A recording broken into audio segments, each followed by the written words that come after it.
ముందుగా కాంగ్రెస్ పార్టీ ఇచ్చినటువంటి షోకాజ్ నోటీసును మీకు ప్రదర్శించాలనుకుంటున్నాం. ఎందుకంటే ముట్టిందన్న విషయం తెలవాలి కాబట్టి షోకాజ్ నోటీసు అదే సస్పెన్షన్ ఆర్డర్. ఇది కాంగ్రెస్ పార్టీ మాకు ఇచ్చినటువంటి సస్పెన్షన్ ఆర్డర్. ఇది ఎక్కడ మిస్ కాకూడదని ఫ్రేమ్ కట్టించడం మళ్ళా నలగకూడదనే ఉద్దేశంతో. సో దీంతో ఈ ఫ్రేమ్ తోటే దీంతోటే బీసీలకు రాజ్యాధికారం ఎట్లా రావాలో చూపిస్తాం దీంతో. సో ఈ సస్పెన్షన్ ఆర్డర్ మాకు అందింది. ఇది పంపించేలా ప్రయత్నం చేసినటువంటి గౌరవ ముఖ్యమంత్రి రేవంత్ రెడ్డి గారికి మీరు చాలా రోజుల నుంచి ప్రయత్నం చేసిరు. పాపం సస్పెండ్ చేయాలి అనేటువంటి తపన. మొన్న కరీంనగర్ మీటింగ్ పోతుంటే కూడా కారు ఎక్కినాక కూడా మళ్ళీ మహేష్ కుమార్ గౌడ్ గారిని రిక్వెస్ట్ చేసి ఈ 1-2 డేస్లో చేయాలన్నా ఇట్లన్నా చేసి అని చెప్పి మీరు తాపత్రయపడుతున్నటువంటి విషయంలో నేను అర్థం చేసుకోగలుగుతా మీ బాధ. ఎందుకంటే మీ దగ్గర ఉండేటువంటి వ్యక్తులు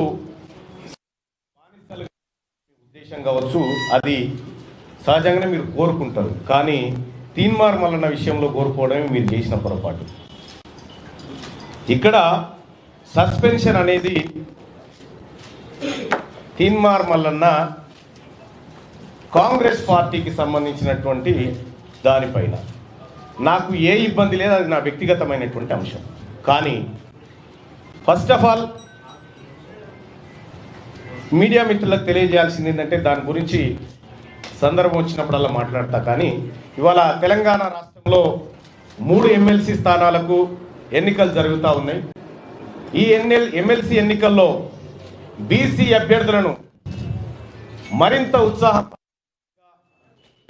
ఓటింగ్లో పాల్గొన్నటువంటి బీసీ వాదులకు, సంఘాలకు, మేధావులకు, టీచర్లకు, పట్టభద్రులకు అందరికీ శిరస్సు వంచి నమస్కారం చేస్తూ ఉన్నాం. మేమంతా మీరిచ్చినటువంటి బూస్టింగ్ ఇది మామూలు బూస్టింగ్ కాదు. మాకు రేపు భవిష్యత్ తరాల్లో అది ఖచ్చితంగా మంచి రూపంలో ముందుకు పోతుంది. ఇక చాలా రోజుల నుంచి చాలామంది మీడియా మిత్రులు అడుగుతూ ఉన్నారు, ఏమైంది మల్లన్న సస్పెన్షన్ ఆర్డర్ వచ్చింది, మీరు స్పందించరా, ఎప్పుడు స్పందిస్తారనేటువంటి మాట చాలామంది మిత్రులు, మా సోదరులు కూడా చాలామంది ఫోన్ చేసి అడగడం జరిగింది.